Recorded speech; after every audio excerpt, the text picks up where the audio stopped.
Om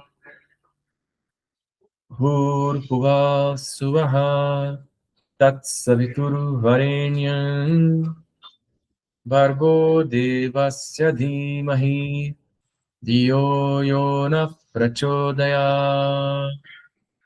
Om Shanti Shanti Shanti. Oferecemos nossas mais humildes reverências aos divinos pés de lótus de Bhagavan Shri Satya Sai Baba.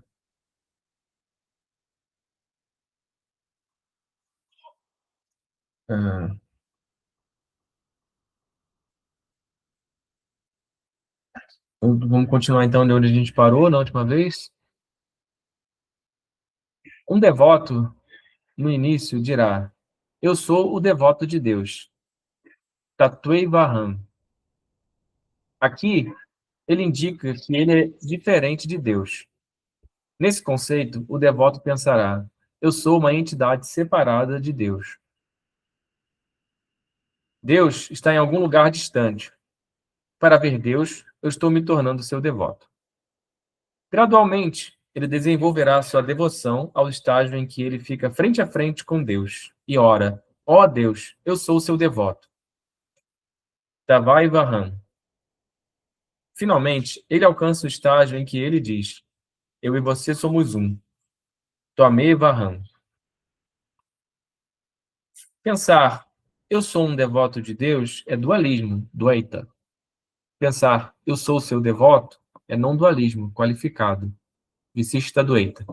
E pensar: eu e você somos um é não dualismo, Advaita.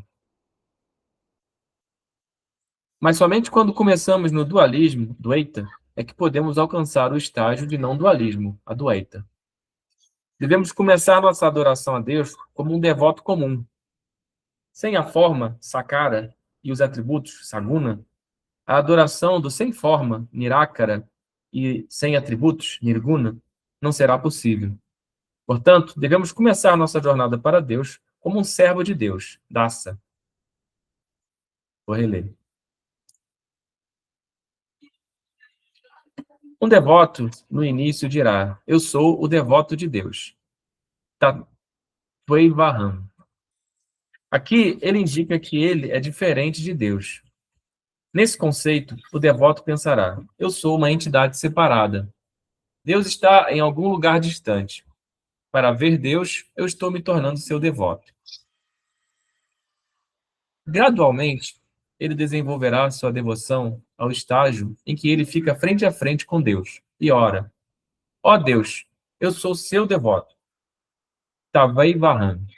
Finalmente, ele alcança o estágio em que ele diz: eu e você somos um. Tvame Vaham. Pensar: eu sou um devoto de Deus é dualismo, Dvaita.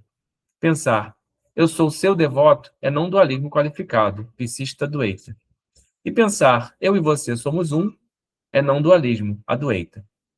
Mas somente quando começamos no dualismo, Dvaita, é que podemos alcançar o estágio de não dualismo, Advaita. Devemos começar nossa adoração a Deus como um devoto comum. Sem a forma, Sakara, e os atributos, Saguna, a adoração do sem forma, Nirakara, e sem atributos, Nirguna, não será possível. Portanto, devemos começar nossa jornada para Deus como um servo de Deus, Dasa. Sairam.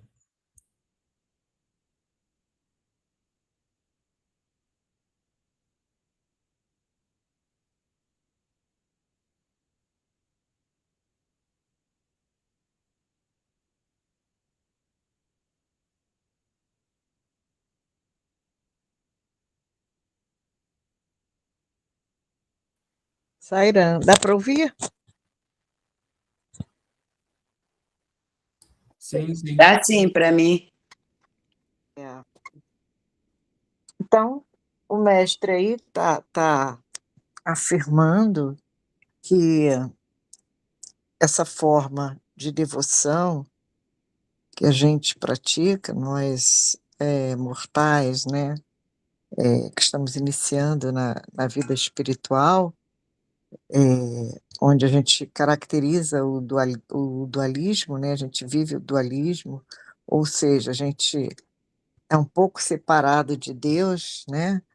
É um há uma distância entre nós e Deus, que nós nos colocamos nessa condição devido à evolução da nossa própria consciência, né, mas ele diz que tá correto.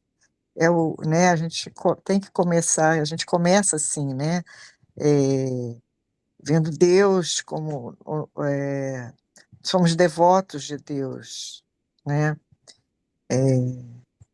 É uma forma mais fácil, onde o Bhakti, né, devoto, ele dedica o seu tempo a Deus prestando serviço, cantando, orando, né, mas, não sente ainda aquela unidade, né, não percebe aquela unidade.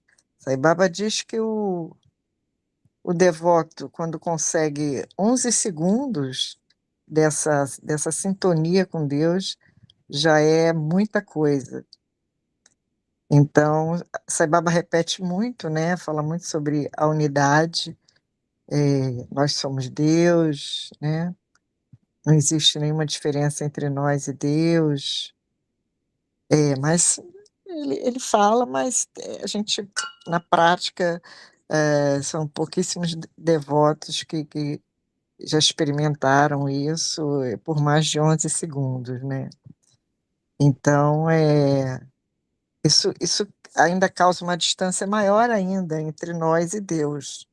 Mas o devoto tem que ser humilde, né, a gente tem que que saber que a gente precisa de muito esforço ainda, e a gente está despertando agora, né, quantas vidas já tivemos dormindo, e nessa vida, né, quantas vezes estamos dormindo, né, com a graça de Deus vai chegar um momento que a gente vai sentir essa unidade. Sairam.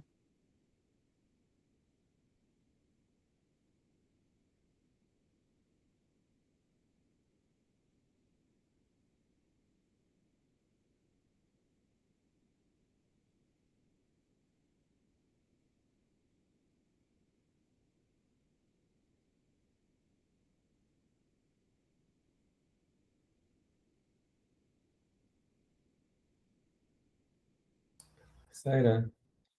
Essa é a Baba aqui está dando descrevendo essa jornada, né, de realização espiritual, dentro dessas etapas, né, Dvaita, Visista Dvaita e Advaita, colocando a Advaita como a culminância. E ao mesmo tempo, não é assim como se você chega no Advaita e aí você perde essa característica de devoção, Bhakti, e, e abandona isso, né? Isso, aliás, isso que é uma riqueza da cultura hindu é essa, né? É que ela abraça todos esses aspectos, né? Não é assim como se você chega numa realização de não dualismo e aí você desfaz o seu altar ou coisa assim, né? Pelo contrário, o que você vê, né, entre os mestres iluminados e todos os swamis que apregou uma visão não dualista, é que tem bhajans, tem puja, tem arati, né? No ashram do Ramana Maharishi tinha bhajan, tinha puja, tinha arati, assim também no ashram de Nisargadatta Maharaja, no ashram de Ananda Maimar tinha bhajans, tinha puja, etc.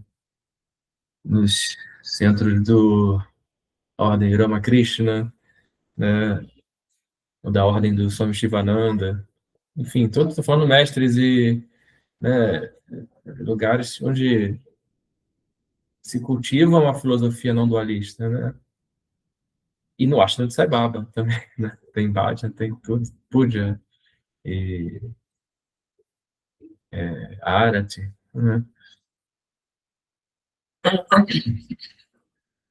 Então, como se esse não dualismo, né? Ele é realmente não dualismo, né? Não é, ele não cria um dualismo em relação ao dualismo, né? Ele abarca tudo, inclusive o próprio dualismo. Sairã.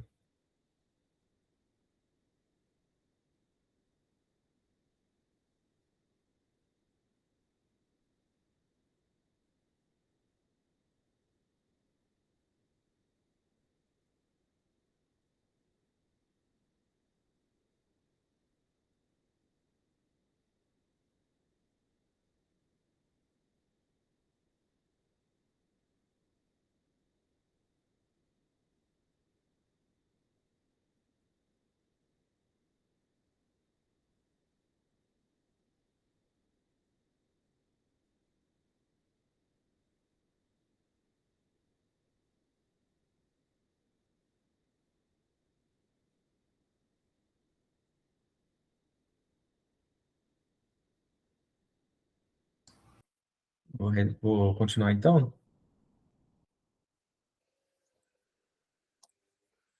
Um pequeno exemplo para ilustrar esse ponto. Existe um grande círculo. Em seguida, existe um pequeno círculo. O grande círculo é Deus e o pequeno círculo é o indivíduo, Diva. Esse indivíduo, Diva, está separado de Deus. Isso é dualismo, Dvaita. Agora, o pequeno círculo é colocado no interior do grande círculo. Isso significa que o indivíduo, Diva, está em Deus. Isso é não dualismo qualificado, Visista Dvaita. Mas, qual é o método pelo qual esse indivíduo, Diva, pode alcançar Deus? O pequeno círculo se expande gradualmente e finalmente se funde no grande círculo. Isso é não dualismo, Advaita. Fazer um esforço coordenado para fundir o ser individual, Diva-tattva, na divindade, Deiva-tattva, é o caminho da devoção. Somente quando você reconhece a divindade no homem e se estabelece firmemente na crença de que a divindade no homem não é diferente do próprio Deus, é que o ser individual, Diva-tattva, em você, gradualmente se desvanece. A Bhagavad Gita diz, Shreyohi Gnanam Abhyasat. Isso significa que você alcançará a sabedoria, Gnana, somente através da prática, Abhyasa. Nada pode ser alcançado neste mundo sem prática, Abhyasa. Quer seja ler, escrever, caminhar ou comer, todas as coisas vêm somente com a prática. Vou reler. Um pequeno exemplo para ilustrar esse ponto. Existe um grande círculo. Em seguida, existe um pequeno círculo. O grande círculo é Deus e o pequeno círculo é o indivíduo, Diva. Esse indivíduo, Diva, está separado de Deus. Isso é dualismo, Dvaita. Agora, o pequeno círculo é colocado no interior do grande círculo. Isso significa que o indivíduo, Diva, está em Deus. Isso é não dualismo qualificado, Visista Dvaita. Mas, qual é o método pelo qual esse indivíduo, Diva, pode alcançar Deus? O pequeno círculo se expande gradualmente e finalmente se funde no grande círculo. Isso é não dualismo, Advaita. Fazer um esforço coordenado para fundir o ser individual, Diva-tattva, na divindade, Daiva-tattva, é o caminho da devoção.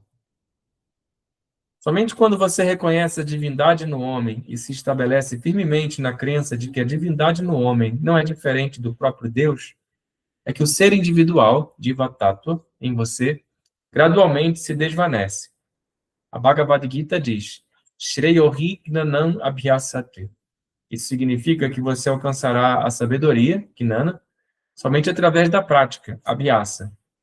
Nada pode ser alcançado neste mundo sem prática, Abhyasa. Quer seja ler, escrever, caminhar ou comer, todas as coisas vêm somente com a prática. Sairã.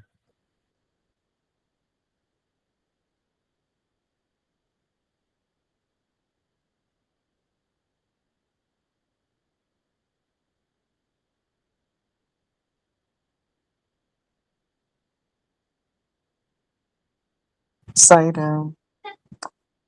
Sai Baba afirma essa verdade o tempo todo, né? Que nós somos Deus. Ele cita, inclusive, o exemplo geralmente em entrevista, né? Ele citava mostrando um lenço, né? E dizendo que que os fios, né, seriam os indivíduos, né, e que os fios faziam um lenço no conjunto era Deus. Então ele dava bastante esse exemplo. No nosso estágio, a gente tem que ter fé no que ele fala, eh, a gente tem que ter fé e exercitar, né. Como ele falou, é como você treinar para uma corrida, é como você estudar para se formar, né. O sadhana é isso, é a constância e a entrega, né. A pessoa, por exemplo, a criança que vai para uma escola pequena, ela não sabe se ela vai ser um doutor, se ela vai descobrir fórmulas de medicamento, ela não sabe, né. Mas os pais a condicionam a ir para a escola todos os dias, né, e com o passar dos anos, um dia ela pode ter essa graça, de acordo com o esforço dela e o esforço coletivo também dos pais ali, da própria escola, né. É todo um conjunto, né.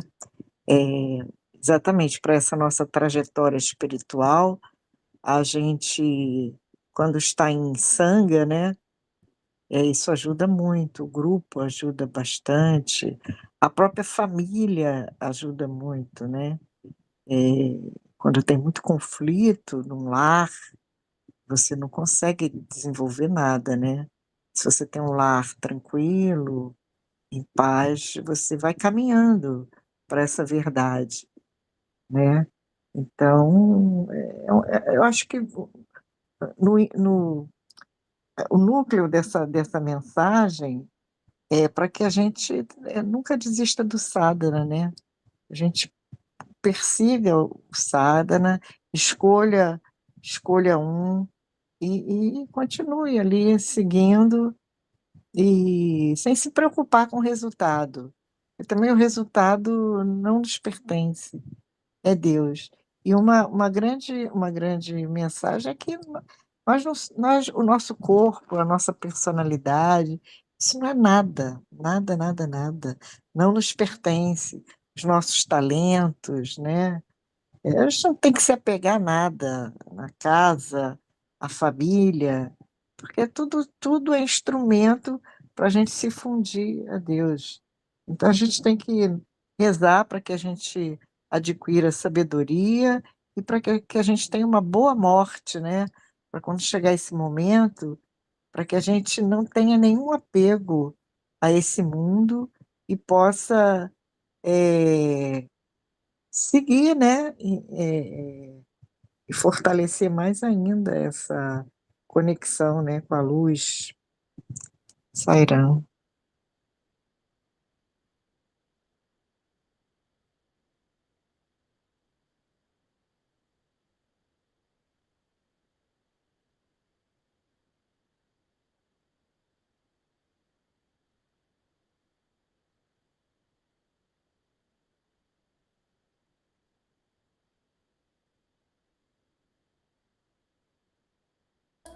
Sério, né? Essa Baba aqui exaltando também a importância da prática, né? Do, desse esforço persistente, né? Para chegar nessa realização que ele ilustrou ali com o exemplo dos círculos.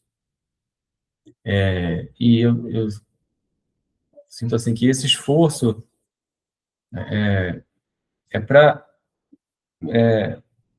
contrabalançar, né? Todo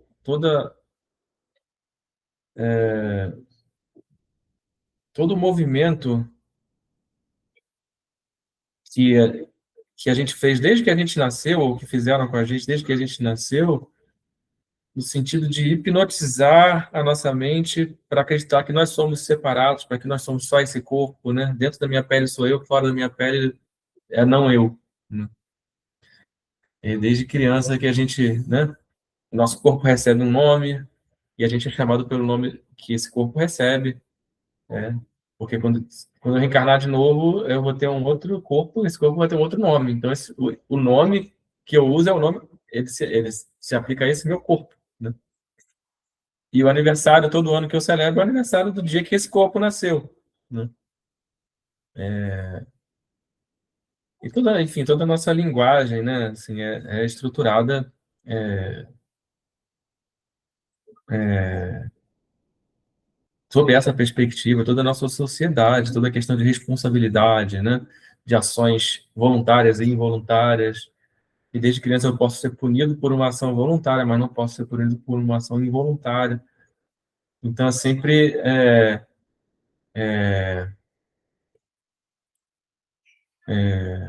sou condicionado a acreditar que eu sou só esse corpo, que só as ações voluntárias, né, só aquilo que eu faço conscientemente, é que são minhas ações, aquilo que acontece inconscientemente, subconscientemente, não sou eu, o que está lá fora não sou eu, né?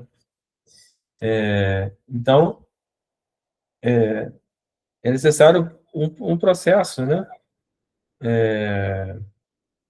para reverter, né, esse, essa hipnose do ego, né? Assim, e a gente, o Sai Baba está sempre, sempre repetindo, né?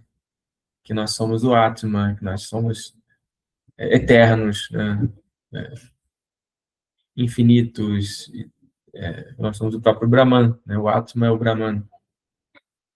É, é, então ele reafirma, né, a importância dessa prática, né?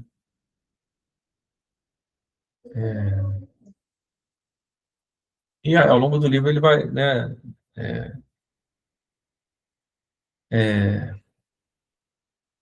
explicar isso, né, destrinchar isso, todos os seus desmembramentos, né, de meditação, de japa, bhakti, serviço. Então, mas aqui está simplesmente exaltando a importância da prática. Mas que prática é essa? É só a gente continuar acompanhando o que ele vai dizer. Isso aí, né?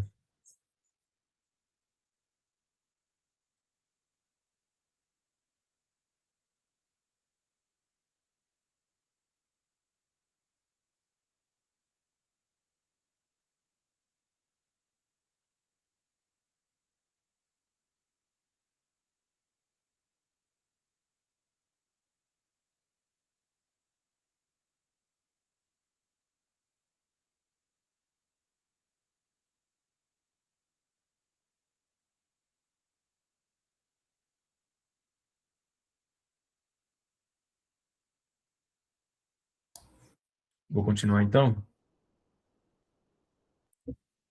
Existem dois tipos de conhecimento. O conhecimento mundano, Bhautika Gnana, é uma coisa. E o conhecimento espiritual, Adhyatmika Gnana, é outra coisa. Para ser mais apropriado e preciso, conhecimento mundano, Bhautika Gnana, é chamado de conhecimento, enquanto que o conhecimento espiritual, Adhyatmika Gnana, é chamado de sabedoria. Observar e investigar a natureza física dos objetos materiais é o conhecimento comum. Mas reconhecer e compreender o princípio básico que subjaz ao objeto como um residente interno é o conhecimento espiritual. Sem a base de um conhecimento espiritual, é impossível aprender ou adquirir conhecimento mundano. Todas as boas ações executadas pelo corpo são os meios de adquirir tal conhecimento espiritual. Sem a ajuda do corpo, não podemos executar ações. Não podemos alcançar nenhum resultado. O corpo é essencial para executar quaisquer ações corretas. Sharira Madhyam Kalu Dharma Sadhanam. Assim diz o ditado. Também é dito, o corpo é essencial para executar ações sagradas e para ajudar os outros. Paropakara Tamidam Shariram. Esse conceito pode ser compreendido com um pequeno exemplo. Nós fomos a um local situado na floresta para um piquenique. Nós levamos conosco recipientes, provisões e vegetais para cozinhar. Nós fizemos os preparativos para cozinhar mas não havia um fogareiro. Portanto, nós escolhemos 3 pedras e as arrumamos em uma forma triangular para servir de fogareiro. Em seguida, o fogo foi aceso sobre o fogareiro com lenha e um recipiente com água foi colocado sobre as 3 pedras. Em seguida, o arroz foi colocado no recipiente. Qual é o significado de todo esse processo? Para cozinhar o arroz, nós não o aquecemos diretamente no fogo. O calor do fogo vai para o recipiente, depois para a água contida no recipiente e, finalmente, para o arroz.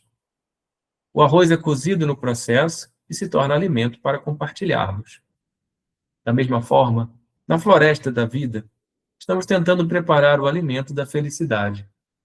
Aqui, as 3 qualidades de pureza, sattva, atividade, rajas, e inércia, tamas, são as 3 pedras que compõem o fogareiro.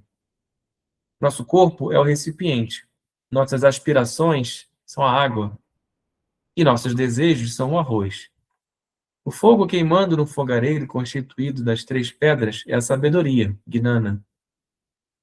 O calor que emana do fogo da sabedoria, gnana, vai para o recipiente do corpo, depois para a água das aspirações e, finalmente, para o arroz dos desejos, que é cozido.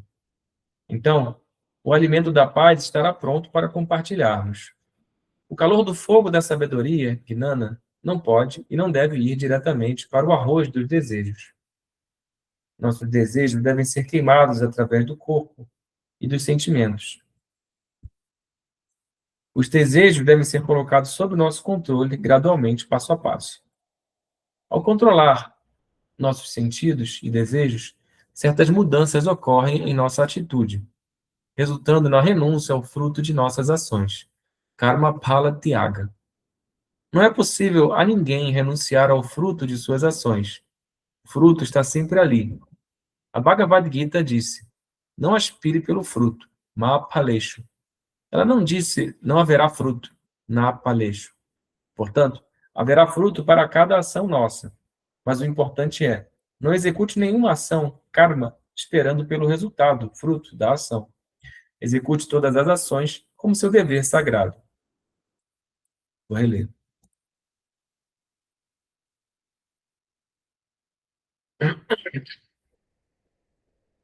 Existem 2 tipos de conhecimento. O conhecimento mundano, Bhautika Gnana, é uma coisa. E o conhecimento espiritual, Adhyatmika Gnana, é outra coisa.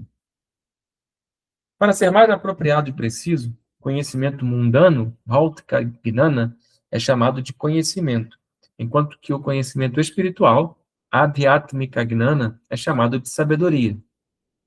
Observar e investigar a natureza física dos objetos materiais é o conhecimento comum. Mas, reconhecer e compreender o princípio básico que subjaz ao objeto, como um residente interno, é o conhecimento espiritual. Sem a base de um conhecimento espiritual, é impossível aprender ou adquirir conhecimento mundano. Todas as boas ações executadas pelo corpo são os meios de adquirir tal conhecimento espiritual. Sem a ajuda do corpo, não podemos executar ações. Não podemos alcançar nenhum resultado. O corpo é essencial para executar quaisquer ações corretas. Sharira Madhyam Kalu Dharma Sadhanam. Assim diz o ditado. Também é dito, o corpo é essencial para executar ações sagradas e para ajudar os outros. Paropakarar Tamidam Shariram. Esse conceito pode ser compreendido com um pequeno exemplo. Nós fomos a um local situado na floresta para um piquenique. Nós levamos conosco recipientes, provisões e vegetais para cozinhar. Nós fizemos os preparativos para cozinhar, mas não havia um fogareiro. Portanto, nós escolhemos 3 pedras e as arrumamos em uma forma triangular para servir de fogareiro. Em seguida, o fogo foi aceso sobre o fogareiro com lenha e um recipiente com água foi colocado sobre as 3 pedras. Em seguida, o arroz foi colocado no recipiente. Qual é o significado de todo esse processo? Para cozinhar o arroz, nós não o aquecemos diretamente no fogo. O calor do fogo vai para o recipiente, depois para a água contida no recipiente e, finalmente, para o arroz. O arroz é cozido no processo e se torna alimento para compartilharmos. Da mesma forma, na floresta da vida, estamos tentando preparar o alimento da felicidade.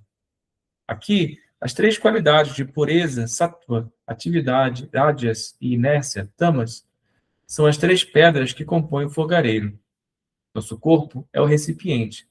Nossas aspirações são a água e nossos desejos são o arroz. O fogo queimando no fogareiro, constituído das três pedras, é a sabedoria, Gnana. O calor que emana do fogo da sabedoria, Gnana, vai para o recipiente do corpo, depois para a água das aspirações e, finalmente, para o arroz dos desejos, que é cozido. Então, o alimento da paz estará pronto para compartilharmos. O calor do fogo da sabedoria, Gnana, não pode e não deve ir diretamente para o arroz dos desejos. Nossos desejos devem ser queimados através do corpo e dos sentimentos. Os desejos devem ser colocados sob nosso controle, gradualmente, passo a passo.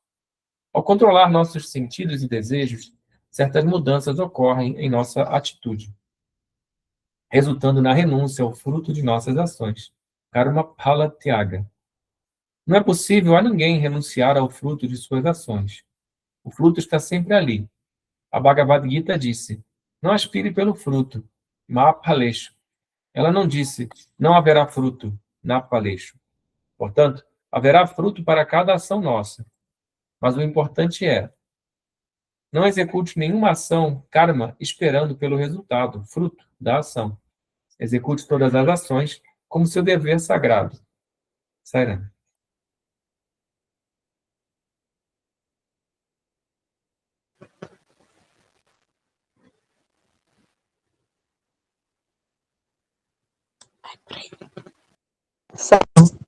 O texto é muito rico, né? Tem muitas coisas, muitos detalhes. Eu concluí que Sai Baba ele declara que para a gente alcançar a divindade, a gente precisa do corpo, né? Precisa realizar essa vida. Isso ele já declarou isso em outros discursos, mas nesse texto isso fica bem claro. A gente precisa do corpo para realizar, transcender essa dualidade, né, e realizar Deus.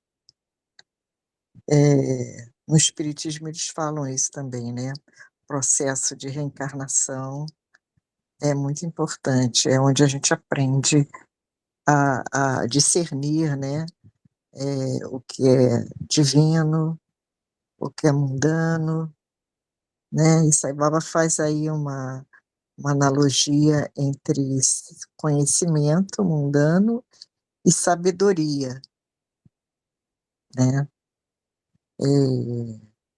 E também fala dos desejos, né? Como instrumento para a gente, elemento para a gente transcender. E eu estava pensando esses dias, né? Na minha relação com o Sai Baba, e eu observei isso de modo geral, dos devotos, que eles se aproximam quando descobrem Sai Baba e percebem que ele é todo poderoso, né, a onipotência dele, onipresença, e a gente pede muito pela saúde e pela vida, né? A maioria pede saúde, muitos chegam até ele, às vezes, com o corpo doente, né, e tem aquela coisa meio desesperada de ter a graça de ter a graça no sentido, assim, de ter saúde, né. Isso eu acho que é uma ignorância, né. Aí eu me incluo, porque a gente não deveria, pedir só saúde, a gente deveria pedir muito mais a iluminação do que a saúde ou o nosso bem-estar nesse mundo. Porque quanto mais tranquilidade a gente tiver nesse mundo, ausência de sofrimento, mais a gente vai se apegar e querer ficar aqui. E, na verdade, aqui é uma grande ilusão, né? É só um estágio, é só uma passagem. E a gente, ao estar diante de Sai Baba, ou a ter contato com a mensagem dele, a gente deveria clamar pela nossa libertação, entendeu? Dessa vida, né? Dessa roda de samsara, né? De encarnar, morrer, encarnar de novo, morrer. Então, a gente deveria clamar por essa unidade com ele, porque quando a gente fala de iluminação, a gente não sabe o que que é a iluminação, né? A gente pode até repetir, mas a gente não sabe. Talvez a iluminação seja a completa falta de ignorância. É por isso a importância da gente ter um sadhana, né? Ler, adquirir conhecimento, praticar a meditação, praticar o serviço, onde o amor prema, né? Desperta. E é isso, eu espero que a gente cresça nesse sentido, né? Amadureça nesse sentido de ter uma relação com o avatar, de entrega, né? De completa entrega, de temor ao pecado, né? E de confiança absoluta de que tudo decorre para o nosso bem. Sairão.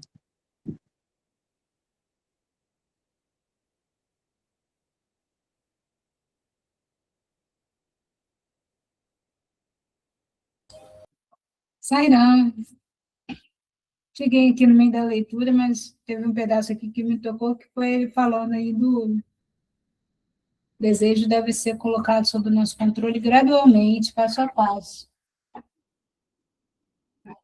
Porque eu acho que, para mim, né, tocou por isso, né? Que eu não preciso tentar fazer controlar todos os meus desejos. Você vai, eu estou tendo desejo de controle, porque vai ficar muito difícil. Mas se eu conseguir observar os meus sentidos e os desejos, se eu conseguir observá-los e observar, né, em seguida, se eu conseguir ver qual desses sentidos, desse desejo, está mais fácil de eu controlar agora, talvez fosse esse o meu caminho, né? Observar, então, gradualmente ir controlando, um por um. E não querer me colocar numa posição que eu não vou conseguir perseverar, né? Então, vou ter uma falsa ilusão de que eu estou fazendo alguma coisa. Então, essa parte me tocou, né? De a gente fazer esse controle gradualmente, e não de uma vez só. Mas Sai Baba não quer, ele não quer e ele sabe que a gente não consegue fazer isso de uma hora para outra, né? A maioria de nós, né? Então, eu vou ficar nisso aí, tentar observar os sentidos, né? E os desejos, e dentre desses, qual eu posso controlar, né? Justamente para não esperar o fruto da ação, né? Deixa acontecer. Então, em qual situação, para mim, é mais fácil? Aí eu vou ter, mas para isso eu preciso observar. Mas, sério,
Saira, acho que a gente pode terminar hoje. Semana que vem a gente continua. Om Swasti Prajabhya Paripalayantam Nyayena Margena Mahishaha Go Brahmanebhya Shubhamastu Nityam Samasta Loka Sukhino Bhavantu. Om Shanti Shanti Shanti.